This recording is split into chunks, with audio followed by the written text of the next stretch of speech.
नहीं होता, 2 साल कर लो। आप मान के चलो आपने अगर क्या एलएलएम करनी हो ये जो लगातार पैसे मिलेंगे ना आपको 8,000 स्कॉलरशिप मिलती है 1,000 तो और आप पीएचडी दिए जाएगी।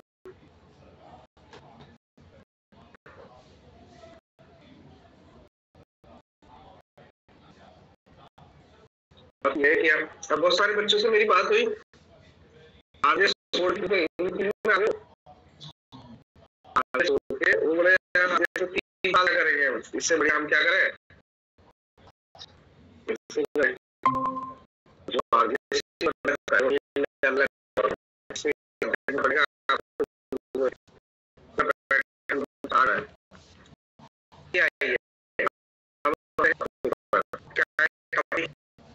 तक कंप्लीट हो गया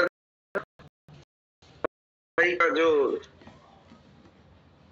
डिविजन्स का कैसे क्षेत्राधिकार कैसे क्या है उनका टेरिटरी डिसाइड किया जाएगा, वो इस तरह से होगा। ठीक है, आइए अब हम पढ़ते हैं न्यायालय और अधिकरण कि कौन कौन से न्यायालय होंगे या कौन कौन से अधिकारी होंगे। ठीक है, अथॉरिटीज होंगी, अधिकारी होंगे इन डिविजन्स में, जिले में, तहसील में। ठीक है, तो आइए तो 17 देखो क्या कहता है, आयुक्त तथा अतिरिक्त आयुक्त राज्य सरकार डिवीजन में। ये ध्यान रखना कौन किस में है। ठीक है, मैं क्या कह रहा हूँ ये जो 17 से लेकर और 51-50 तक का जो टॉपिक है, ये शायद मैं कह रहा हूँ कि बहुत बोरिंग हो सकता है, तो आप वो अधिकारियों के नाम याद रख लें कि कौन किस में। ठीक है, तो मैं जिसको बोलूँ उसको अंडरलाइन कर लीजिए, फालतू में अंडरलाइन कर लीजिए। ठीक है, तो पहली बात बोल रहा है प्रत्येक डिवीजन, मैंने बताया राज्यों को डिवीजन में बांटा जाता है। ठीक है, डिवीजन की बात कर रहा है, डिवीजन में कौन होगा, एक आयुक्त की नियुक्ति होगी। ठीक है, कमिश्नर की नियुक्ति होगी और एक डिवीजन में या 2 से अधिक डिवीजन या उसके भाग में संयुक्त रूप से जितने आवश्यक समझो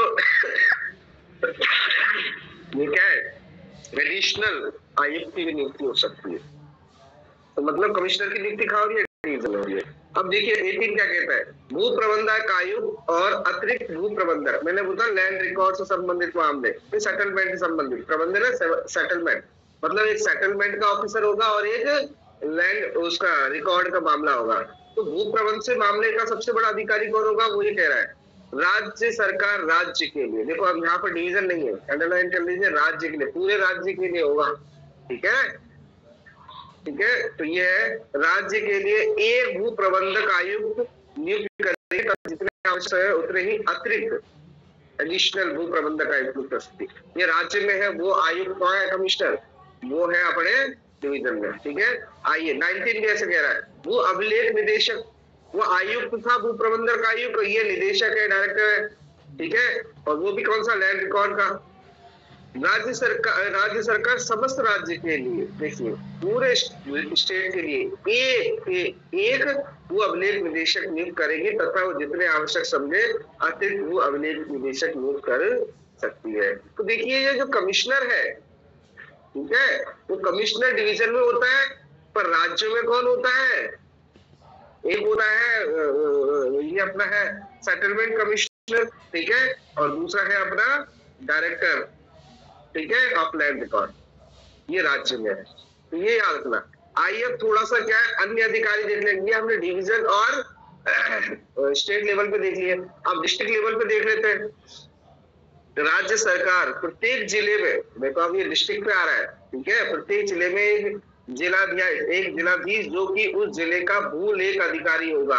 अब देखो भूलेख अधिकारी देखा, वहां पर हमने पढ़ा भूलेख निरीक्षक पूरे राज्य में होगा, पर हर जिले में क्या होगा, जो कलेक्टर ही होगा, उससे ही बोलेंगे भू अभिलेख अधिकारी बोले। ठीक है, ये हमने पहले ही पढ़ चुकी है डेफिनेशन। ठीक है, प्रत्येक तहसील में एक तहसीलदार नियुक्त करेंगे। देखो जिले में तो कलेक्टर को नियुक्त कर रही है, वही क्या होगा, वही अभिलेख रिकॉर्ड सारे देखेगा। ठीक है, उसका अधिकारी होगा, और तहसील में कौन होगा, तहसीलदार होगा। ठीक है, आइए अब बी क्या कहता है, बी ये कहता है एक जिले के लिए, अब देखो जिले के लिए कौन कौन होगा, तहसील के लिए कौन कौन को नियुक्त की जाएगी, एक जिले के लिए अतिरिक्त भू अभिलेख अधिकारी। देखो भूलेख अधिकारी तो कलेक्टर है ही है, उसके अलावा भी क्या है, जिले के अंदर एक अतिरिक्त भूलेख अधिकारी या एक जिले के लिए भू प्रबंधन अधिकारी। ठीक है, या एक जिले के लिए इतने सहायक जिलाधीश जितने की वो उचित समझे, ठीक है। और तहसील के लिए नायब तहसीलदार होंगे जितना वो उचित कर सकते हैं, नियुक्त कर सकती है। ये समझ में आ गया?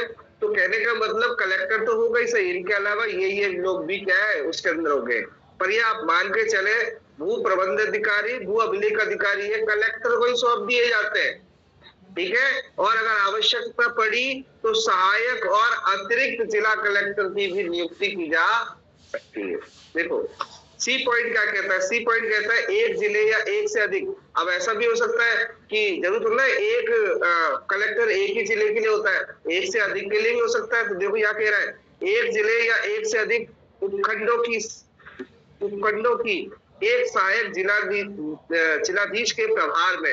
आप सहायक जिलाधीश के प्रभार में क्या है, एक जिला दे सकते हो या एक से अधिक क्या है आप उपखंड दे सकते हो। कि यार जैसे आपने देखा होगा उपखंड के लिए तो बना होता है एसडीएम, परंतु एसडीएम से भी ऊपर कौन सहायक, ये समझा, कलेक्टर आ रहा है, जिलाधीश आ रहा है, प्रभार। एक तहसील व एक से अधिक तहसीलों का तहसीलदार अथवा नायब तहसीलदार प्रभार रखेगी। नायब मतलब छोटा, तहसीलदार से छोटा होगा ये, ठीक है। एडिशन एक तहसील में या दो अधिक तहसीलों के संयुक्त रूप से अतिरिक्त तहसीलदार, देखो अतिरिक्त तहसीलदार की भी नियुक्ति कर सकती है। मतलब उसको लगता है कि दो तहसीलों में या दो से अधिक मामलों में क्या है, तहसीलों में क्या है, एक अतिरिक्त तहसीलदार की भी नियुक्ति करनी है तो वहां पर उसकी भी नियुक्ति की जा सकती है। तो ये अधिकारी है, ये इन अधिकारियों की क्या की जाती है, नियुक्ति की जाती है। आइए आप सबसे इंपॉर्टेंट देख लीजिए, मैं बता रहा था पहले भी डेफिनेशन में भी आया था, RAA कहते हैं इसको, राजस्व अपील प्राधिकारी। कितने क्या होंगे, कैसे होंगे, क्या फंक्शन होगा, यहाँ बता रखा है। राज्य सरकार उतनी संख्या में जितनी आवश्यक पाई जावे, किंतु 3 से कम नहीं। अब अंडरलाइन करनी चाहिए लाइन, कितने मेंबर होंगे, कितने सदस्य होंगे, 3 से कम नहीं। राजस्व न्यायिक मुकदमों में और विधि द्वारा विशेष रूप से प्रावधानी अन्य मामलों में, जो राजस्व संबंधित न्यायिक मुकदमे हैं या अन्य मामलों से संबंधित अपील, निगरानी, पुनरीक्षण, निर्देश सुनने और निर्णय करने के लिए प्राधिकारी नियुक्त कर सकती है। मतलब इन चीजों को सुनने के लिए किसको बनाया जाता है, उसको बनाया जाता है। इस प्रकार नियुक्त प्रत्येक अधिकारी राजस्व अपील प्राधिकारी पदान्वित किया जाएगा और अपने अधिकार क्षेत्र में प्रयोग अपने कर्तव्यों का पालन करने के लिए स्थान अथवा स्थानों में बैठेगा, जैसा राज्य सरकार समय समय पर निर्देशित करे, ठीक है। आइए पदे नियुक्ति, और भी अगर कोई नियुक्ति करनी है तो इस तरह से की जा सकती है। धारा 17, 18, 19 और 20 के या 20 के अधीन कोई नियुक्ति पदे की जा सकती है। आइए 22 इंपॉर्टेंट है। 22 देखो, यहीं से आप ये मत सोचो कि सर हमसे पूरा रिवैल्यू का बहुत बड़ा चीज मानेंगे, इसे माइनर एक्ट समझिए आप, ठीक है। और माइनर एक्ट समझ में तो इतना डीपली मत जाइए कि सर मैं तो है ना कलेक्टरी की तैयारी कर रहा हूँ, तो कलेक्टर वालों के लिए लैंड लॉ आता है, ठीक है, उनको डीपली पढ़ना पड़ता है। पर आपको डीपली नहीं पढ़ना है, आपको देखना है कि थोड़ा थोड़ा आपको समझ में आ जाए और कौन सा सेक्शन किसके बारे में कह रहा है, यही सफिशिएंट है काम। देखो ये क्या है, नियुक्ति की अधिसूचना, जो भी ऐसे कलेक्टर वलेक्टर, आयुक्त आयुक्त निदेशक या फिर इनकी सबकी नियुक्ति करनी है, वो किसके द्वारा की जाएगी, राजपत्र अधिसूचना द्वारा। सिंपल, राज्य सरकार द्वारा, ठीक है। नियुक्ति राज्य सरकार करेगी और गजट नोटिफिकेशन जारी करेगी। जितने भी आपके मान के चलिए जो ए ग्रेड पोस्ट होती है उनको गजट नोटिफिकेशन जारी करके ही क्या है अपॉइंटमेंट दी जाती है, या ट्रांसफर भी किया जाता है तो वहां पर गजट नोटिफिकेशन जारी किया जाता है। समझ में आ गया? तो यहाँ पर कौन है, देखो धारा 17 से 21, अब 17 से 21 जो भी है, अधीन की गई समस्त नियुक्तियों शासकीय राजपत्र में अधिसूचित की जाएगी। परंतु ये इंपॉर्टेंट कर लीजिए, नायब तहसीलदार, तहसीलदार के बाद वो नायब तहसीलदार था, एक और था अतिरिक्त तहसीलदार, ठीक है। तो केवल और केवल नायब तहसीलदार की बात क्या है, नायब तहसीलदार की नियुक्ति इस प्रकार अधिसूचित करने की आवश्यकता नहीं है। तो क्वेश्चन आता है किसकी जरूरत नहीं है नोटिफिकेशन जारी करने के लिए, नायब तहसीलदार की। क्या नियंत्रण होगा, क्या नहीं होगा, किन मामलों का क्या है, देखो शक्तियां इनकी जो हमें ऑफिसर पढ़े ना, ये जो पूर्व पढ़ी है ये इंपॉर्टेंट सेक्शन का लेना, ये इंपॉर्टेंट सेक्शन है 23 और 24, 23 और 24 इंपॉर्टेंट सेक्शन है। तो क्या कह रहा है, भूप्रम से संबंधित मामलों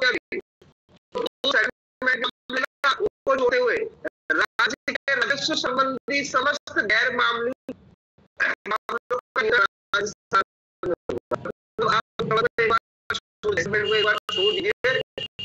राजस्व संबंधी जितने भी गैर न्यायिक मामले हैं उनका नियंत्रण किसके पास होगा?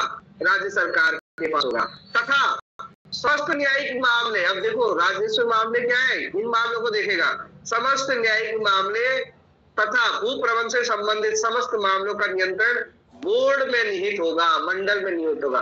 तो कहने का अर्थ समझिए आप, कहने का मतलब है जितने भी न्यायिक मामले होंगे राजस्व से संबंधित, हम कहीं और तो जा ही नहीं रहे, नहीं तो हम तो सिविल कोर्ट जाते, जितने भी राजस्व से संबंधित है या भू प्रबंध से संबंधित जितने भी न्यायिक मामले, उनका मामला कौन देखेगा? बोर्ड देखेगा। चीज समझ में आ गया? और जितने भी गैर न्यायिक मामले हैं वो सरकार देखेगी। अब सरकार कैसे देखी कैसे नहीं देखी, कलेक्टर के माध्यम से देख लेती कई बार तो, क्या कलेक्टर साहब देखो इसमें क्या करना है क्या नहीं करना है। चीज समझ में आ गया? उसके लिए क्या है, अब ये क्वेश्चन आता है कि ये न्यायिक मामले क्या होते हैं भाई? ठीक है, जब आपको न्यायिक मामले समझ में आ जाएंगे तो उसका छोड़कर सारे मामले कैसे है, ये न्यायिक है, नॉन जुडिशियल मैटर है। तो क्वेश्चन यहाँ से आता है जुडिशियल मैटर किसे कहते हैं? मामलों के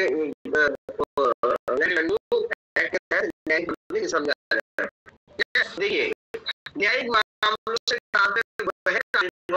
है जिसमें किसी राजस्व न्यायालय अधिकारी को कार्रवाई के पक्षों के अधिकार तथा दायित्व को निर्धारित करना है।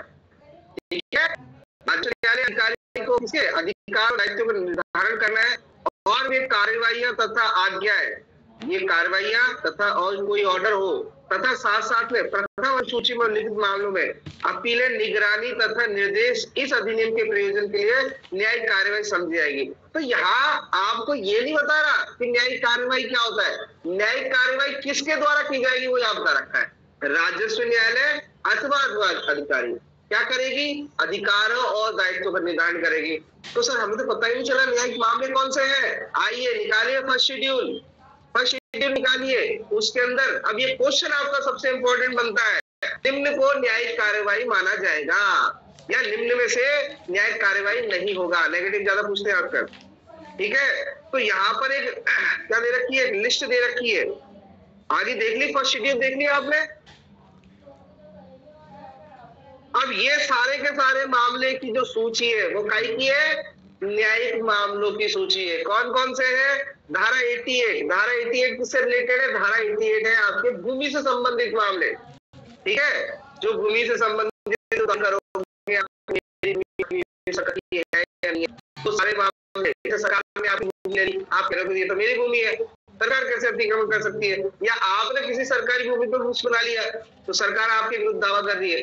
तो ये जो 88 से संबंधित दावे हैं, ये सारे के दावे राजस्व बोर्ड में जाएंगे, सिविल कोर्ट में। दूसरा क्या है? चारागाह भूमि।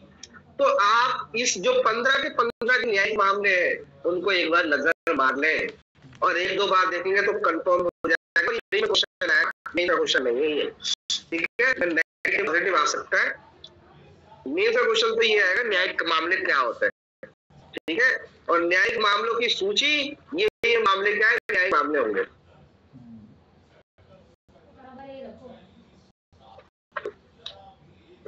देख ले, ठीक है। अब आपको चल गया रिवेन्यू से संबंधित कौन कौन मामलों में वाद होगा, तो मूल रूप से ये मामले जाते हैं।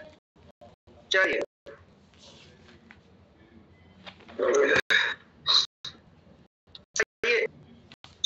भी इंपॉर्टेंट है, 24 भी इंपॉर्टेंट। देखो मैंने कौन से इंपॉर्टेंट कराया अब तक? मैंने केवल आपको इंपॉर्टेंट कराया अभी तक, 17 नहीं कराया, 18 नहीं कराया। बस इसमें एक याद रखना, डिवीजन में कौन होगा, राज्य में कौन होगा। ठीक है, पर मैंने कराया आपको 20A, 20A, 22, 23 और 24। अभी तक तो ये इंपॉर्टेंट बन रहे हैं। बाकी हम क्या है 25 में से कुछ कर्तव्य देख लेंगे किसके क्या है, पर 24 पढ़ते हैं। 24 क्या कहता है?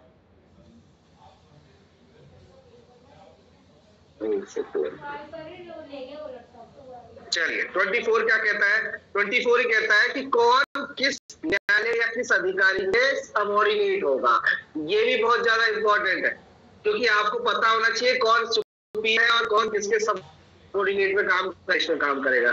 तो देखिए 9 और 23 के प्रावधानों के अधीन 9 क्या पढ़ा था, ठीक है, 9 क्या पढ़ा था, 9 में पढ़ा था जो भी जिसके अधीक्षण में होगा, कौन के अधीक्षण में होगा, सब मंडल के सुपरविजन में रहेंगे, कंट्रोल में रहेंगे। चीज समझ में आ गई, यही पढ़ा था हमने। सारे के सारे न्यायालय अधिकारी किसके सुपरविजन में रहेंगे, मंडल बोर्ड के अंदर में रहेंगे। 23 में न्यायिक मामले देख लिया आपने, इनके अधीन रहते हुए, ठीक है, एक डिवीजन। अब देखो डिवीजन, तहसील, इस आधार पे मैंने डिवाइड किया था, पहले भी डिवाइड हुए थे। तो डिवीजन में समस्त एडिशनल आयुक्त, कलेक्टर, अतिरिक्त कलेक्टर, उपखंड अधिकारी, सहायक कलेक्टर, तहसीलदार, अतिरिक्त तहसीलदार, नायब तहसीलदार उस डिवीजन के आयुक्त के अधीन होंगे। समझ में आ गया। कमिश्नर के अगर कोई डिवीजन है, जैसे मैं आपको बताऊं हमारा सेशन कोर्ट है, तो हमारा जो सेशन जज है, आगे सेशन के जो जज है उनके अंदर जितने भी जजेस हैं वो सब उन्हीं के अंडर में है। समझ में आ गया। चीज ये हुआ चाहे 12 का हुआ चाहे कहीं का भी हुआ, वो सब किसके अंडर है, सेशन जज के अंडर है। ये मानते करें। तो ऐसे ही डिवीजन में आयुक्त के अधीन ये सारे लोग हैं। ऐसे ही जिले के अंदर कलेक्टर के अधीन कौन कौन है, एडिशनल कलेक्टर, एसडीएम, सहायक कलेक्टर, तहसीलदार, सहायक, नायब तहसीलदार। उपखंड में अब देखो ये क्या होता है, डिवीजन, सब डिवीजन आगे पढ़ा था। जिलों को उपखंड में क्या है बांट सकते हैं, उपखंडों को तहसील में बांट सकते हैं, ठीक है, टुकड़े टुकड़े करते हैं। तो जिलों को क्या है उपखंड होते हैं, तो इसमें क्या है ये सारे के सारे एसडीएम के अधीन होंगे। कौन कौन, समस्त तहसीलदार, अतिरिक्त तहसीलदार, नायब तहसीलदार, ठीक है। आइए तहसील में कौन किसके सबऑर्डिनेट में होगा, तहसीलदार के अंदर होंगे सारे। अगर कोई तहसील बनी हुई है उसी के सबऑर्डिनेट में होंगे कौन कौन, एडिशनल तहसीलदार, नायब तहसीलदार, ठीक है। यहां तक समझ में आ गया। एक तो टॉपिक यहां तक है। दूसरा क्या कहता है कि भू प्रबंध आयुक्त, नीचे नीचे वाला है, भू प्रबंध आयुक्त के कौन कौन अधीन होंगे, अतिरिक्त भू प्रबंध। देखो राज्य में एक होता है, ये राज्य में क्या होता है, एक होता है। तो उस भू प्रबंधक आयुक्त के अधीन कौन कौन होगा, अतिरिक्त भू प्रबंधक आयुक्त, कलेक्टर, अतिरिक्त कलेक्टर, भू प्रबंध अधिकारी, तहसीलदार, अतिरिक्त तहसीलदार, नायब तहसीलदार, ये सारे। तो वैसे होगा जैसे संभागीय आयुक्त होता है ना संभाग में। हाँ वो ही है। अब ये जो संभागीय तो कहते हैं, डिवीजन को संभागीय तो कहा जाता है। डिवीजन क्या कहते हैं हिंदी में, संभाग। तो संभागीय आयुक्त के अंदर में ये सारे, ये एक पॉइंट में पढ़ लिया फर्स्ट पॉइंट में। परंतु यहाँ पर हम क्या पढ़ रहे हैं, यहाँ पर ये भू प्रबंध से संबंधित मामला है। 3 मामले बेटा, मैं शुरू से ही कहता आ रहा हूँ, मामले क्या है, 3 है। एक तो नॉर्मल सामान्य, दूसरा है आपका लैंड रिकॉर्ड, और तीसरा है सेटलमेंट, भू प्रबंध संबंधित। तो सेटलमेंट अभी हम पढ़ेंगे, सेटलमेंट आदमी क्या क्या काम करते हैं, भू रिकॉर्ड के आदमी क्या क्या काम करते हैं। मेरी बात समझ में आ गया। तो जब भू रिकॉर्ड की बात आएगी वहां सेटलमेंट के ऑफिसर का तो कोई काम नहीं है। मेरी बात समझ में आ गया। तो यहाँ पर एक तो ये सामान्य बता दिया, पर लैंड रिकॉर्ड और सेटलमेंट से रिलेटेड अगर कोई मामला है, बंदोबस्त से मामला है, तो वहां पर कौन किसके सबऑर्डिनेट में होगा वो यहाँ बताया जाए। देखिए वहां पर कलेक्टर होता है और यहीं पे उसको क्या बना दिया है, भू अभिलेख अधिकारी। बनाया कि नहीं बनाया, पढ़ाई के लिए हमने। जब ये आयुक्त के अंडर में होगा तो कलेक्टर से संबंधित जो सामान्य कार्य होंगे वो करेगा। परंतु ये लैंड रिकॉर्ड के मामले अगर देखने, छानबीन करने या कुछ भी काम करना है तो वहां पर ये कलेक्टर नहीं कहा जाएगा, इसे भू अभिलेख अधिकारी कहा जाएगा। और ये इसके आयुक्त के सहयोग उसमें नहीं होगा। अब होगा कमिश्नर के अंदर में, आयुक्त के लिए नहीं जवाबदेही होगा, वो उसके जवाबदेही होगा, वो उससे पूछेगा भैया होगा तो कलेक्टर। दूसरे मामलों के लिए लैंड रिकॉर्ड के मामले में भू अधिकारी है, तू मेरे को जवाब दे। अब वो किसके अधीन होगा, इसके अधीन होगा। ऐसे ही भू प्रबंध अधिकारी भी कहा जाता है कलेक्टर को। भैया अभी हम आगे बढ़े, अलॉटमेंट कौन कर सकता है, कलेक्टर ही अलॉट करता है। जो प्रबंध करना है वो क्या करेगा, कलेक्टर ही करेगा। तो भैया ये प्रबंध की बात है। तो अब पर लैंड रिकॉर्ड ऑफिसर का जो आयुक्त है वो पूछेगा, डायरेक्टर ऑफ सेटलमेंट ऑफिसर पूछेगा, सेटलमेंट डायरेक्टर पूछेगा भैया बताओ क्या होता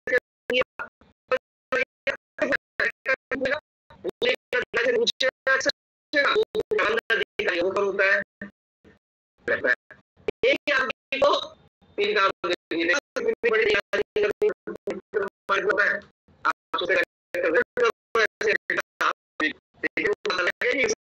मेरे रिश्तेदारों को कौन सी दे रही है, क्या आदमी बैठा हुआ है, नेताओं की औकात नहीं है अगर माइंड में देखा जाए तो। पर क्या है, सब लिखा है ना, राज्य में तो सब चीजें क्या है, राज्य के अंदर तो बहुत बड़ा आदमी होता है सर। जिले में जो इमरजेंसी वो होते हैं ना, क्या SDRF के टीम वगैरह इमरजेंसी में काम आते हैं, जब ऐसी कुछ बाढ़ वगैरह आ जाती है तो सरकार क्या है ना, प्रत्येक जिले के लिए कुछ ये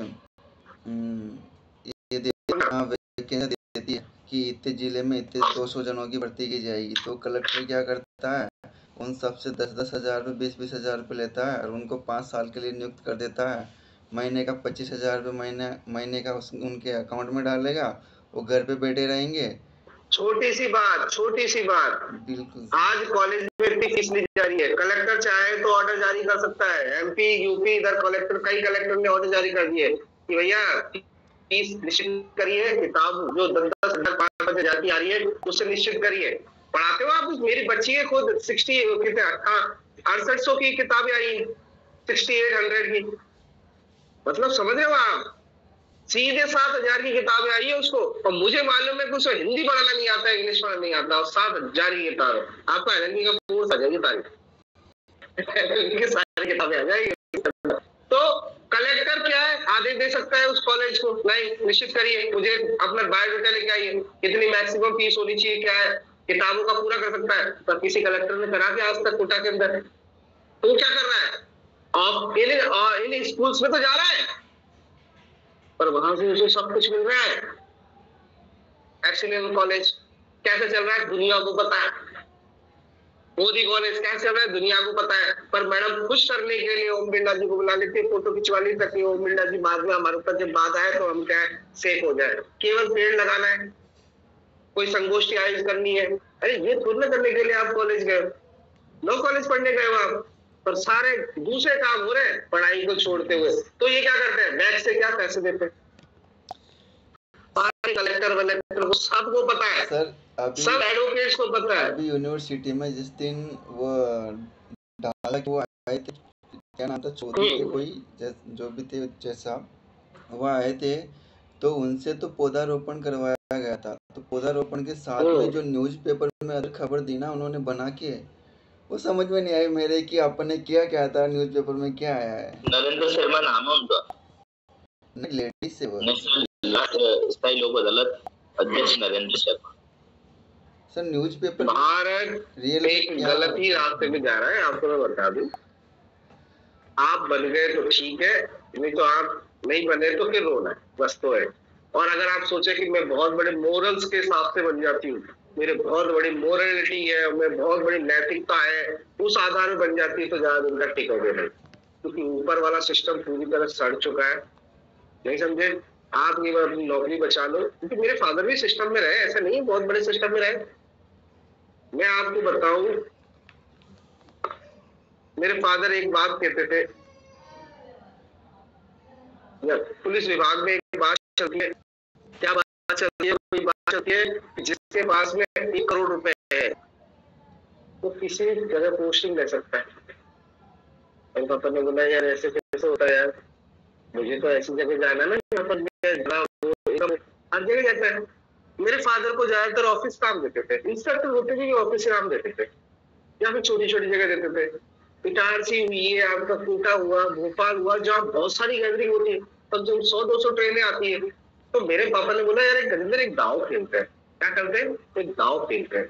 तो मेरे फादर ने ब्राइब दी थी, उस वक्त मैं आपको ऑन रिकॉर्ड कह रहा हूँ, मेरे फादर ने ब्राइब दी थी 20 लाख रुपए, और कम से कम भी तो लोग और भी दे रहे थे, जहाँ पर 50-50 लाख रुपए दे रहे थे।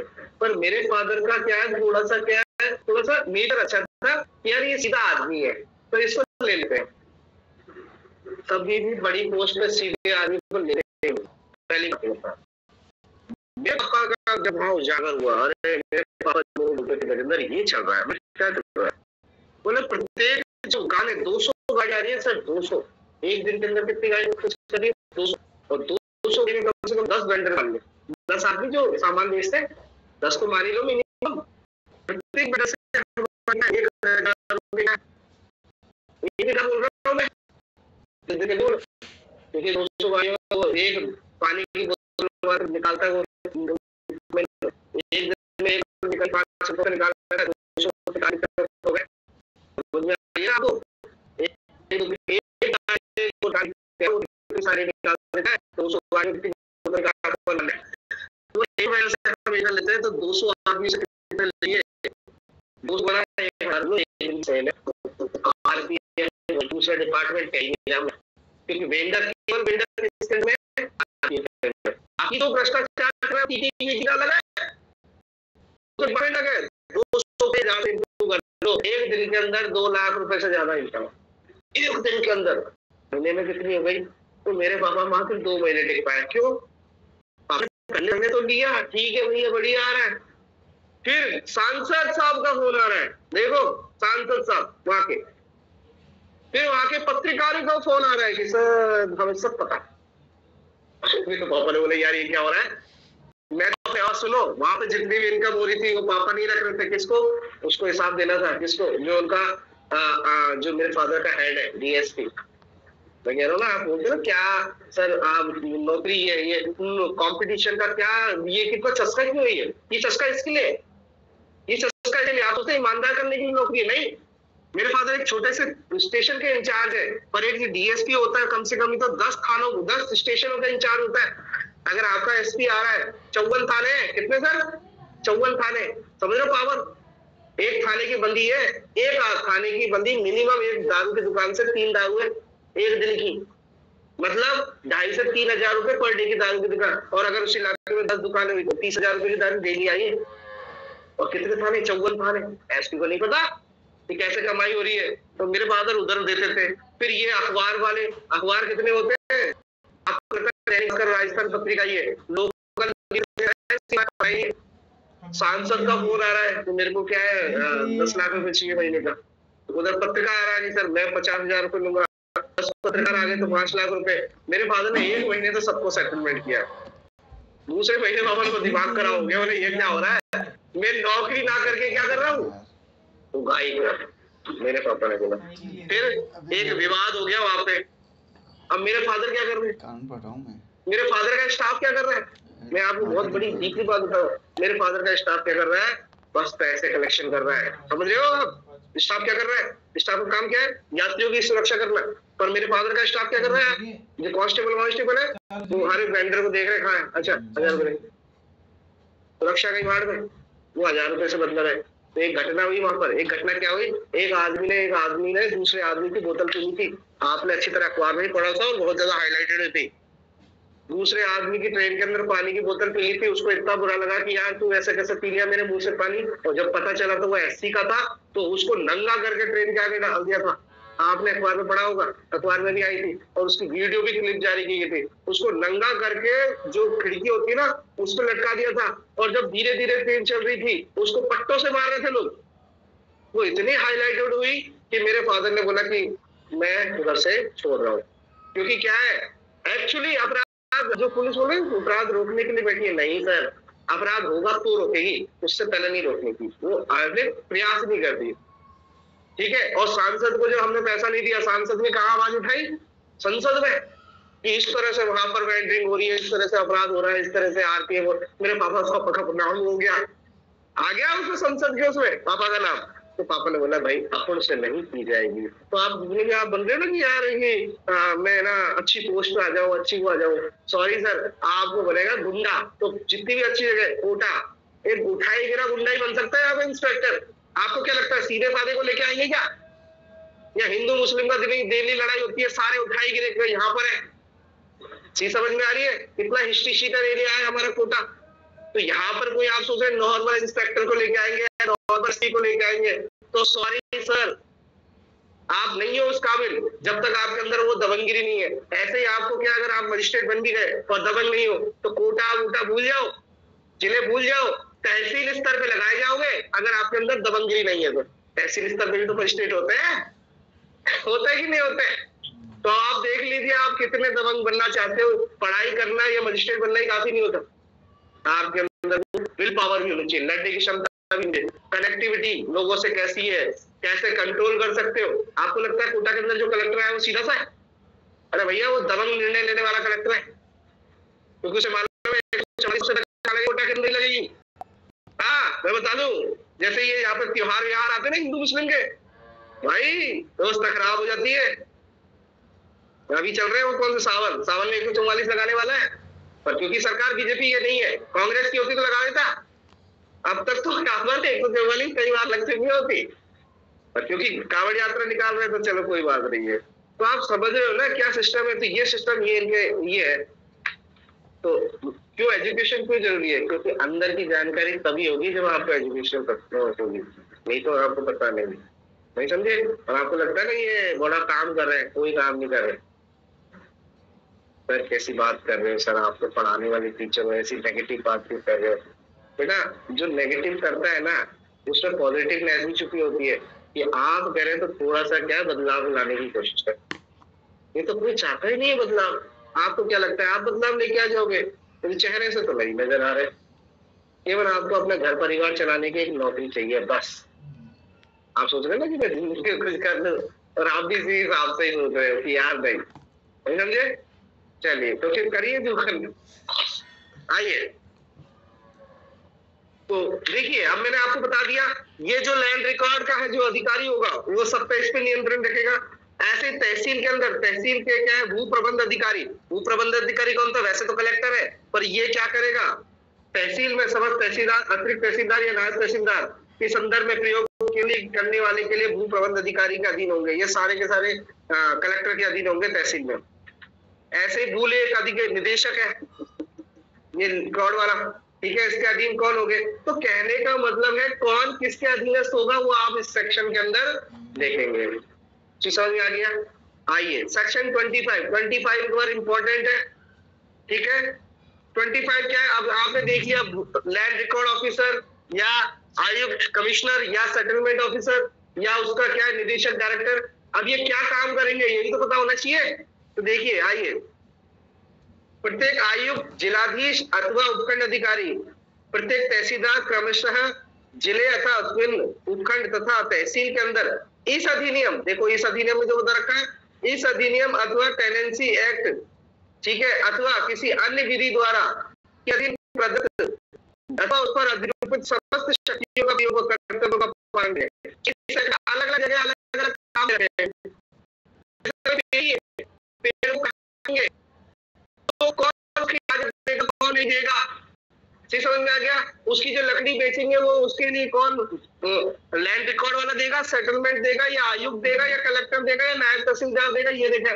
तो जो कर्तव्य इस अधिनियम में दे रखे हैं, टेनेंसी में दे रखे हैं, या इससे संबंधित अदर लॉ देखो ना, लैंड एक्विजिशन एक्ट, जहां पर लैंड को क्या किया जाता है, अबाव किया जाता है, वो भी अधिनियम क्या है, इसी से जुड़ा हुआ है, रेवेन्यू और इन सबसे जुड़ा हुआ है। तो वहां पर ये सारे मामलों का निर्णय, जो वहां पर जो पावर दे रखी है, जो कर्तव्य दे रखी है, वो ये काम करेंगे। ये समझ में आ गया? तो एक ही सेक्शन में क्या है इसको बताना उन्होंने उचित नहीं समझा, क्योंकि अलग अलग सेक्शन में अलग अलग अधिकारियों के नाम लिखे हुए हैं। अभी आपकी जिम्मेदारी कलेक्टर लिखो, कौन कौन से काम और कौन से सेक्शन करने के लिए कह रहा है वो देखो। नायब तहसीलदार है, कौन कौन से काम करेगा, क्या क्या काम करेगा, ऐसे क्या आपको तैयारी करेंगे तब जाके ये पूरा आपको चीज समझ। आज दूसरा देखिए, संपूर्ण राज्य में प्रबंध संबंधी मामलों का प्रभारी कौन होगा? आयुक्त होगा। इस अधिनियम जो दी है वो करेगा। अब देखो यहाँ पर इंपॉर्टेंट है तीसरा और चौथा इंपॉर्टेंट कर लीजिए। यहाँ कर्तव्य के बारे में बता रखा है, किसके? भू अभिलेख निदेशक डायरेक्टर है, उसके क्या कर्तव्य है? राज्य में पैमाइश, देखो ये क्या कर रहा है, क्या कर रहा है? नापतोल, राज्य में पैमाइश तथा भू अभिलेख अधिकारी की तैयारी, संशोधन, तरमीम तथा साधारण संबंधी सब मामलों का प्रभारी होगा। मतलब पैमाइश वैमाइश करना, उनकी तैयारी करना, उसका संशोधन करना या नहीं करना, ये साधारण सारे लोग है, काम है, वो कौन करेगा? भू अभिलेख निदेशक करेगा। ठीक है। और जो इस अधिनियम में और कोई दे रखा हो ऐसे ही है। भू अभिलेख अधिकारी कौन है? कलेक्टर। पहले बता चुका, पहले निदेशक है, ये कलेक्टर है। अथवा अध्यक्ष कोई इस क्षेत्र के लिए जिसका नियुक्त हुआ है वो अपने कर्तव्यों का पालन करेगा। भू अधिकारी है, अध्याय 8 के अधीन कोई नियुक्त उस क्षेत्र के लिए नियुक्त किया गया है वो वैसे काम करेगा जो इस अधिनियम में दे रखा है। इंपॉर्टेंट क्या था इसके अंदर? इंपॉर्टेंट ये है भू अभिलेख निदेशक, भू अभिलेख अधिकारी, चैप्टर 7 के अंदर जो पैमाइश का चैप्टर है वो सारा का सारा काम वो करेगा। चीज समझ आ गया? भू अभिलेख अधिकारी या भू अभिलेख प्रबंध निदेशक ये चैप्टर 7 के अधीन जो कार्य दिए गए वो करेगा, और जो भू प्रबंध अधिकारी है वो चैप्टर 8 के अंदर जो कार्य दिए गए उनको करेगा। आगे बात समझ में? अब चैप्टर 7 और चैप्टर 8 आपको पता होना चाहिए। थोड़ा सा क्या ही है, हमने क्या कभी पढ़ा नहीं होता है ना, तो इसलिए थोड़ी सी वो हो जाती है। आइए, प्रत्येक अतिरिक्त आयुक्त, अतिरिक्त भूखंड आयुक्त अथवा प्रत्येक अतिरिक्त सहायक या अभिलेख निदेशक अथवा प्रत्येक तहसीलदार जिसके लिए वो नियुक्त किया गया है। अब देखो वो क्या करे, जिसको हमने नियुक्त किया है ना पहले, वो ऐसे मामलों को क्रमानुसार लेगा। पहले तहसीलदार लेगा, फिर उसके बाद एसडीएम लेगा, फिर उसके बाद कलेक्टर लेगा। अभी हमने अधिनस्थता पढ़ी थी ना, अभी हमने अधिनस्थता, तो सबसे पहले अपने क्रम अनुसार लेगा। जो सबसे पहले मामला किधर जाता है? आपको मामला लोअर कोर्ट में जाता है, ऐसे सबसे पहले मामला कहाँ जाएगा? तो वो तहसीलदार के पास जाएगा, फिर उसके बाद में कलेक्टर के पास जाएगा, कलेक्टर से फिर आयुक्त या भू उसके मामले के पास जाएगा। अलग अलग जो तीनों का अलग अलग क्रम है। इसमें शब्द लिखा होगा क्रम अनुसार, लिखा हुआ है क्या?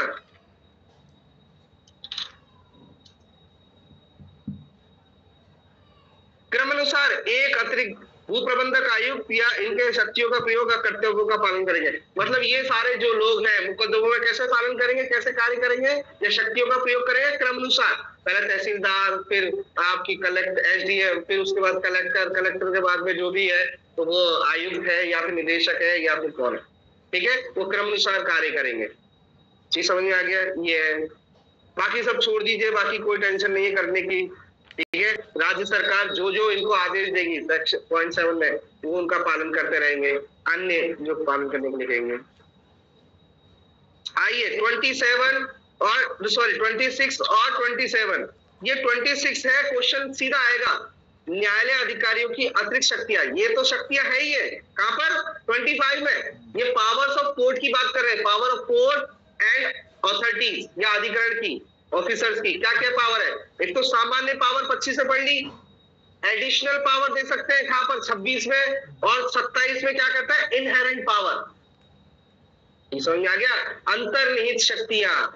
अंतर्निहित शक्तियां क्या होता है? अंतर्निहित शक्तियां होती है कि भैया तेरा काम ये भी कर लेगा और ये भी कर लेगा, तू नहीं है तो ये कर लेगा, ऐसी शक्तियां दे रखी है। समझ में आ गया आपके? एक सेकंड, देखो क्या कह रहा है। राज्य सरकार राजपत्र में अधिसूचना द्वारा किसी नायब तहसीलदार को, जो नायब तहसीलदार सबसे छोटा अधिकारी होता है, और आपने पहले ही पढ़ा है कि राजपत्र के द्वारा अधिसूचित नियुक्ति नहीं होती इसकी, तो नायब तहसीलदार को तहसीलदार की समस्त शक्तियां दे सकता है। देखो यही तो सरकार की खासियत है कि जब कोई नहीं होता है तो दूसरा आदमी जरूर होता है उसके लिए पोस्ट उठाने वाला। चीज समझ में आ गया? तो तहसीलदार की सारी शक्तियों को कौन यूज कर सकता है? नायब तहसीलदार। ये अतिरिक्त शक्तियां दे सकते हो उसे कि तुम इसकी पावर का भी यूज कर सकते। जैसे आपने पढ़ा था ना पुराने टाइम पे, हमने सेक्शन 9 में पढ़ा था कि सेशन जज दूसरे सेशन जज के लिए क्या है, जो दूसरा सेशन है उसकी भी पावर को यूज कर सकता है, या दो से अधिक सेशन जज के तो एक व्यक्ति नियुक्त किया जा सकता है, 2 सेशन खंडों के लिए एक सेशन जज नियुक्त किया जा सकता है। ठीक है, ऐसे ही है। अब ये क्या कह रहा है, जो असिस्टेंट जिलाधीश है यानी असिस्टेंट कलेक्टर है, उसकी पावर को कौन यूज कर सकता है? तहसीलदार भी यूज कर सकता है। आइए, तो इसी तरह से क्या है, आप सारा का सारा पढ़ते जाएंगे कि कौन किसकी पावर को यूज कर सकता है। आइए, तीसरा क्या कहता है, ये सहायक जिलाधीश को एसडीएम, पुलिस अधिकारी, भू प्रबंध अधिकारी अथवा कलेक्टर की कोई भी समझ शक्तियां, ठीक है, इनका यूज कर सकता है। उपखंड एसडीओ किसकी यूज कर सकता है? भूले अधिकारी। इससे ये भी पता चल रहा है कौन किसके अंडर में है। एसडीएम देखा है तो किसके अंडर में है? भूले अधिकारी, इसे कलेक्टर ही बोलते हैं, या बंदोबस्त अधिकारी या कलेक्टर। एसडीएम किसके अंडर में? पर एसडीएम किसकी यूज कर सकता है? कलेक्टर या इन तीनों की अधिकारी को यूज कर सकता है, ठीक है। किसी भूल एक अधिकारी, ये पढ़ लेना बेटा, ये क्या पढ़ने का चीज है, इसमें कोई खास दिमाग लगाने की कोई जरूरत नहीं है। आइए दूसरा तीसरा चौथा छोड़ दीजिए, 27 देख लीजिए। इनहेरेंट पावर, कुछ एडिशनल पावर, वो इनहेरेंट पावर भी दी जा सकती है। तो टाइटल क्वेश्चन आएगा कि कौन से अधिनियम की कौन सी सेक्शन के अंदर क्या है, अंतर्निहित शक्ति दे सकती है। तो पहली बात तो याद रखें, ठीक है, क्या है, धारा 25 एवं 26 उल्लिखित शक्तियों के अतिरिक्त, उसके अतिरिक्त क्या कर सकते हैं? आयुक्त, भूलेख अधिकारी या अभिलेख अधिकारी के अधीनस्थ अधिकारियों की समस्त शक्तियां होंगी। आयुक्त को इन सभी क्या होंगी? देखो अभी क्या कह रहा है, देखो बहुत बड़ी अजीब बात हो गई है। मैंने क्या देखो गौर से, मैंने कहा था अगर तो देखेगा, लैंड रिकॉर्ड का मामला है तो निदेशक को देखेंगे, ये इसके लिए। पर यहाँ पर ये जो आयुक्त है, आयुक्त नहीं है, ये इनके पावर भी रख सकता है। कितनी बड़ी बात है। थोड़ा सा क्या कम समझ में आ रहा होगा ये चीजें, ये इनहेरेंट पावर दे रखी है। थोड़ा सा ऊंचा सा चार्ट बता लेते हैं। सर अपील अधिकारी तभी तो कहलाता है वो। हाँ, तभी तो अपील अधिकारी कहलाता है, क्योंकि वो दोनों के मामले देख लेगा, तो इधर का भी देख लेगा, इधर का भी देख लेगा। सामान्य राजस्व का मामला है, कैसे क्या है, सामान्य जो गैर न्यायिक मामले हैं वो ये कलेक्टर इस तरह से देखता है। वो आयुक्त हो गया, देखो मैं पूरा बता रहा हूँ, ठीक है। फिर कलेक्टर हो गया, इसको कलेक्टर बोलते हैं यहाँ पर। फिर यहाँ पर हो गया एसडीएम, फिर हो गया तहसीलदार, ठीक है, और फिर हो गया नायब तहसीलदार, ठीक है। ये आपने देख ली। इसमें आयुक्त में एडिशनल और असिस्टेंट दोनों शामिल है, कलेक्टर में एडिशनल और असिस्टेंट दोनों शामिल है, इसमें एसडीएम ही है, इसमें नायब तहसीलदार और अतिरिक्त तहसीलदार भी है। पढ़ाया थी वो, पढ़ लिया हमने, ठीक है। आइए, ये सामान्य हो गया। दूसरा अगर हम देखा जाए तो सेटलमेंट देखते हैं, इसको कहते हैं सेटलमेंट को कहते हैं प्रबंधक, बंदोबस्त अधिकारी, बंदोबस्त कहते हैं, बंदोबस्त भी कहते हैं, प्रबंध भी कहते हैं। तो देखिए ये कहां पर होता है, आयुक्त कहां पर होता है, ये डिवीजन स्तर पे होता है, ये जिले स्तर पे होता है, डिस्ट्रिक्ट लेवल पे होता है। इसको कह सकते हैं आप संभाग, इसे कह सकते हैं आप जिला, इसे कह सकते हैं उपखंड, और इसे कह सकते हैं तहसील। समझ में आ गया? ये संभाग पर, यहाँ पर ये राज्य के स्तर पर नहीं होता है, स्तर होता है संभाग स्तर पर, परंतु बंदोबस्त का राज्य स्तर पर एक अधिकारी होगा, उसको कहते हैं भू प्रबंध आयुक्त। क्या कहते हैं? भू प्रबंध आयुक्त।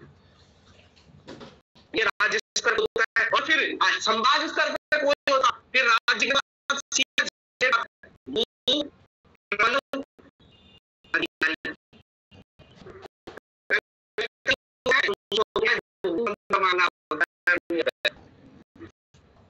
इसके लिए कोई नहीं होता, और बात बता दिया था मैंने अधीन ये सबसे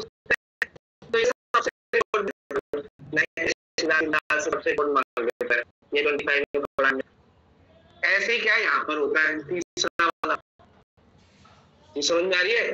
तीसरे वाले में कौन होता है? तीसरे वाले में होता है आपका रिकॉर्ड, वो अभिलेख।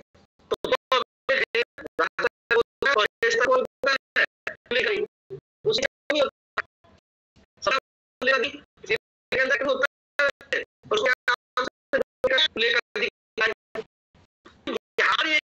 हमने जो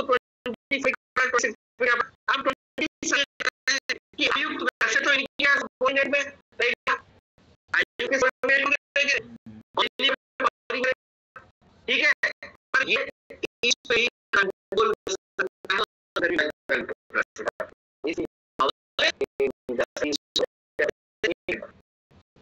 तो वैसे हो सकता है या फिर उसकी कर सकता है, ये तो पता है हम, पर ये इनकी पावर भी यूज कर सकता है, इनको भी काम दिया जा सकता है। ठीक है, ये कह रहा है आयुक्त को के अधीन प्रदर्शनी पर भूलेख अधिकारी या भू प्रबंध भूलेख अधिकारी को या भूलेख अधिकारी के अधीनस्थ अधिकारियों की समझ शक्तियां होंगी, इसको इसकी समझ शक्तियां होंगी। अब आपको क्या लगता है एसपी कौन होता है? एसपी केवल पुलिस का ही होता है? होमगार्ड और जितने भी दूसरे डिपार्टमेंट होता है सबका भी वो एसपी होता है। वैसे तो डायरेक्ट तो वो पुलिस विभाग का ही है, पर पुलिस विभाग में भी कई विभाग है, चीज समझ में आ रही है? तो उनका भी क्या होता है, होमगार्ड की भर्ती सिटी एसपी देखता है। ठीक है ना, देखो ये कह रहा है सिटी, नहीं तो हम क्या पढ़ते हैं कि पुलिस विभाग का अधिकारी है, पर वो होमगार्ड के उसमें भी देखता है। चीज समझ में आ गया? ट्रैफिक एसपी है क्या हमारे? ट्रैफिक पुलिस है, अलग ही पुलिस है वो, क्या है क्या कोई अलग एसपी? वही देख रहा है, ये इनहेरेंट पावर है, डायरेक्ट पावर तो उसकी पुलिस के ऊपर है। पर हाँ ये कह सकते हो जो अदर विजिलेंस डिपार्टमेंट होते हैं, भ्रष्टाचार ये इनके अलग अलग हो सकते हैं सर, इनकम टैक्स और इनके अलग अलग हो सकते हैं, पर सरकार चाहे तो इनको पावर इसलिए उसे कहते हैं इनहेरेंट पावर। एसपी भी अब क्या है, इनकम टैक्स ऑफिसर के उसमें क्या रेड मारने में सहायता कर सकता है और उसको पावर होगी उसको कंट्रोल करने की। अच्छा कह सकता है, वैसा होता नहीं है, पुलिस विभाग अलग और ये डिपार्टमेंट अलग है, उन्हें सब मालूम है कि पुलिस विभाग कितना क्या है भ्रष्टाचारी है। चलिए आप पढ़ लेना बेटा, ठीक है। राजस्व प्राधिकारी को जैसे ये RAA को कलेक्टर, उपखंड अधिकारी, सहायक कलेक्टर या तहसीलदार की समझ शक्तियां होंगी।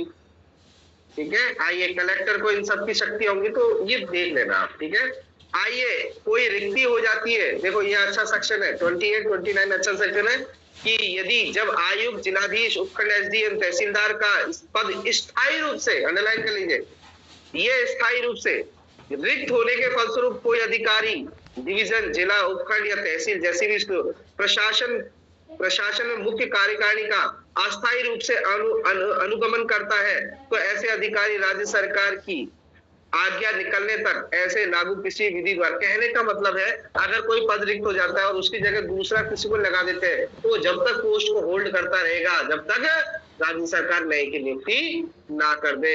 चीज आ गया, वो सभी शक्तियों का उनका पालन करता रहेगा।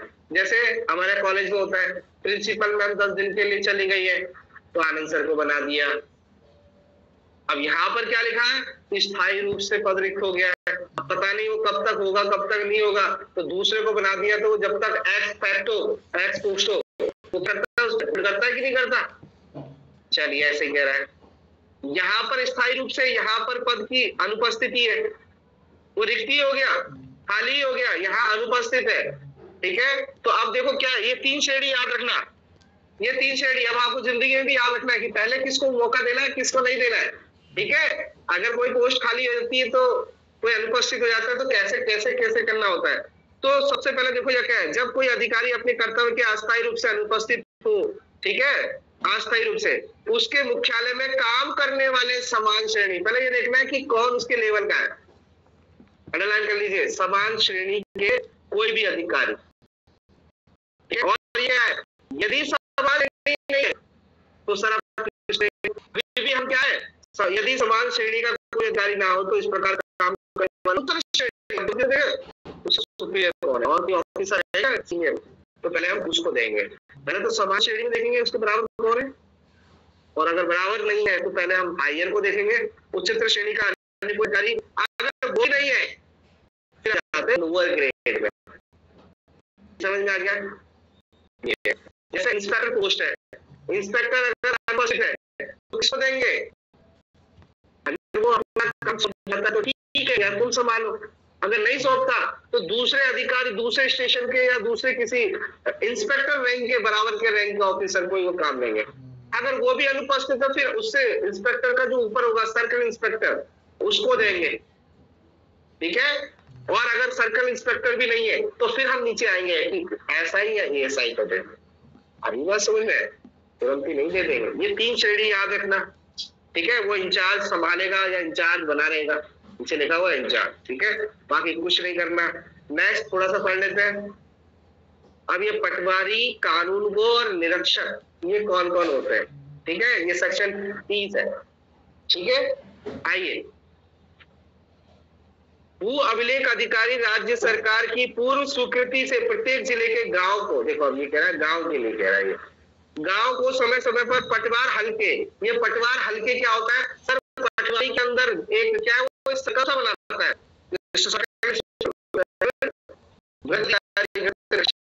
ऐसे गांव को क्या है सर्कल बनाता है। इस सर्कल में 5 गांव है, तो हल्के मतलब सर्कल, तो कौन बनाएगा, भू अभिलेख अधिकारी। ये भू अभिलेख अधिकारी किसकी अनुमति है, राज्य सरकार की पूर्व स्वीकृति से प्रत्येक जिले के गांव को समय समय पर पटवार हलकों में व्यवस्थित कर सकेगा, ऐसे हलकों की संख्या तथा सीमाएं परिवर्तित कर सकेगा। तो क्वेश्चन ये है कि कौन करेगा, अब यह राज्य सरकार नहीं कर रही है, कौन कर रहा है, भू अभिलेख अधिकारी। ये कौन होता है, भू अभिलेख अधिकारी कौन होता है, तो बताएगा। हिंदी में गलत है सर, क्या हिंदी में गलत है क्या, अरे निदेशक आएगा, निदेशक, हाँ देखो निदेशक, तो अधिकारी तो क्या कलेक्टर कर देता, निदेशक कर दीजिए, ठीक है। तो ये क्या है, पटवार हलकों में क्या डिवाइड करेगा, उनकी सीमाएं विमाएं क्या रहेगी, ये उनके बारे में बता देगा। आइए, पटवारी की नियुक्ति करेगा कौन, पटवारी की नियुक्ति कौन करेगा, अंडरलाइन कर लीजिए, ठीक है। किसकी ठीक है। इस अध्याय के अधीन बनाए गए नियमों के अधीन कलेक्टर प्रत्येक हलके में, अब देखो ये क्या काम करता है, वार्षिक रजिस्टरों तथा अभिलेखों के संशोधन के लिए वह पटवारी नियुक्त किया गया है, उसके भू पटवारी के क्या है, रजिस्टरों अभिलेखों के संशोधन तथा भू अभिधारियों तथा काश्तकारों से प्राप्त संपूर्ण लगान राजस्व तथा मांगों की वसूली के लिए, ऐसे के लिए तथा ऐसे अन्य कर्तव्यों के लिए राज्य सरकार करे, पटवारी करेगा। अब आपको पटवारी काम कैसे करते हैं, वही क्षेत्र है जिससे अपन किसी खतौनी निकलते हैं तो उसमें पटवार क्षेत्र, आप जमीन अच्छा, चलो तुमने नाम नहीं दिया मेरे को, पटवारी का नंबर नहीं चलिए, क्या कहता है अभी आएगा, आप ज्यादा देखूंगा। यहाँ पर ये देख रहा है राज्य सरकार की पूर्व स्वीकृति से, ठीक है, इन्होंने किया जा सकता है। भू अभिलेख निदेशक प्रत्येक जिले के पटवार हलकों को भू अभिलेख निदेशक हलकों में व्यवस्थित कर सकता है, ठीक है, उनको मैनेज कर सकता है।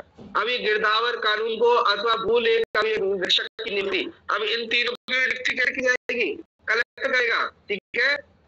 देखो, इस अधिनियम के अंतर्गत बनाए गए नियमों के अधीन प्रत्येक भू अभिलेख निरीक्षण हल्के के लिए, जो ये निरीक्षक के लिए जो बनाए थे, कलेक्टर अध्याय 7 के तहत, तो अंडरलाइन कर लीजिए, पटवारी की नियुक्ति को निरीक्षक कर रहा था, पर इनकी नियुक्ति गिरदावर कानून को और अभिलेख निरीक्षक, ठीक है, इनकी नियुक्ति कौन कर रहा है, कलेक्टर अध्याय 7 के अधीन, ठीक है, इनकी नियुक्ति कर सकेगा, ये करेगा या कलेक्टर करेगा नियुक्ति, कौन कहाँ पे क्या होगा, इसका क्या जाएगा। सदर कानून को क्या होता है, ये भी कई बार पूछ लेते हैं, इन सब पर जो निरीक्षण रखेगा, अभी जो पढ़े ना ये गिरदावर कानून को बोले, इनका ऊपर जो सुपरविजन रखेगा उसको क्या कहेंगे, सदर, सदर मतलब बड़ा अधिकारी, ठीक है। इस अधिनियम के अधीन बनाए गए नियमों के अधीन भू अभिलेख निदेशक प्रत्येक जिले में गिरदावर कानून, अब देखो अंडरलाइन कर लीजिए, ये डायरेक्टर जिले में गिरदावर कानून को अथवा भू अभिलेख निरीक्षकों और पटवारियों का काम का पर्यवेक्षण करने के लिए, सुपरविजन करने के लिए, ये अंडरलाइन कर लीजिए, सुपरविजन करने के लिए और कर्तव्यों का पालन करने के लिए जैसा राज्य सरकार नियुक्त करे, एक सदर कानून को भी क्या करेगा, नियुक्त करेगा। मतलब इनकी नियुक्ति तो कौन कर रहा है, कलेक्टर कर रहा है, और इनसे सुपीरियर जो आदमी है जो इनके ऊपर सुपरविजन करेगा उसकी नियुक्ति कर रहा है भू अभिलेख निदेशक, डायरेक्टर। ये समझ में आ गया। तो सदर कानून को कौन होता है, सदर कानून को वो होता है जो गिरदावर कानून को और अभिलेख निरीक्षकों के ऊपर सुपरविजन रखता है। आगे बात है, ऐसे बनाने की कोशिश करिए आप। तो क्या योग्यता होगी, छोड़ो इसको, ठीक है। हाँ 36 और देख लीजिए। अगर इस तरह से कोई हमने अधिकारी बनाए, ये सारे अधिकारी बनाए, और ये किसी व्यक्ति से कोई सूचना चाहते हैं तो वो सूचना देने के लिए क्या होगा, बाध्य होगा। समझ में आ गया। ये लास्ट में क्या है, सूचना देने के लिए क्या होगा। यदि किसी व्यक्ति जिसके अधिकार हेतु या दायित्व संबंधी प्रभावशाली किसी अधिनियम के द्वारा या बनाए गए किसी नियम के द्वारा सरकारी रजिस्टर में दर्ज करने के लिए, सरकारी रजिस्टर मेंटेन करने ना, उनमें दर्ज करने के लिए यदि किसी पटवारी के द्वारा, गिरदावर कानून को भू अभिलेख निरीक्षक के द्वारा या सदर कानून के द्वारा अपेक्षा, वो क्या कर रहे हैं, उस व्यक्ति से अपेक्षा कर रहे हैं, अपेक्षा की जाए तो उसकी यदि याचना पर सही संकलन के लिए समस्त सूचना देने के लिए बाध्य होगा। ये व्यक्ति बाध्य होगा सारी सूचना देने के लिए, क्योंकि क्या मेंटेन करना है, रजिस्टर मेंटेन करना है। जी समझ में आ गया। बाकी तो सारा का सारा रिपील है। और ये जो नंबरदार थे, नंबरदार कहाँ होते हैं, गाँव में होते हैं, ठीक है। तो इनको खत्म कर दिया और सारी शक्ति किसको दे दी है, नीचे लिख लीजिए, पटवारी द्वारा संपन्न किए जाएंगे। अब नंबरदार की है ना जो नियुक्ति थी, सेवाएं थी, वो खत्म कर दी गई थी जो गांव में बनाए जाते। हमारे गांव में आज भी यार है, तू बड़ा नंबरदार बन रहा है, ये डायलॉग है। यानी गांव के जो भूमि से संबंधित जो बातों को मामला देखते थे, ठीक है, उसे नंबरदार कहते थे। पर आज इसकी समाप्ति कर दी। अब सब कौन देखता है, पटवारी देखेगा। चीज समझ आ गया। आप ऐसे पॉइंट निकालने की कोशिश करो, बाकी सब रिपीट है तो कोई नहीं। कल की क्लास के अंदर हम भूमि पढ़ेंगे। भूमि कहां से कहां तक है, 88 से लेकर 105 तक। इसमें भी हम सारे नहीं पढ़ेंगे बेटा, मैं आपको मेन चीजें पढ़ाऊंगा, ठीक है। इसके बाद हम 7 छोड़ देंगे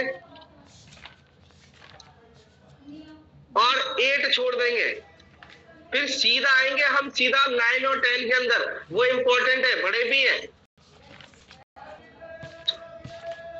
ठीक है। ये भू प्रबंध का मैंने बता दिया, भू प्रबंध का ये भू अभिलेख निदेशक और ये सब काम करते हैं। वहां सर्वेक्षण और कैसे क्या करना है ये दोनों देखना है। 7 और 8 आपको देखना, बाकी 9 और 10 ये इंपॉर्टेंट है जो आपके आ सकते हैं, वो मैं पढ़ा दूंगा आपको, ठीक है। ये और जो भी है, ठीक है। तो कल हम चैप्टर नंबर 6 पढ़ेंगे। ओके।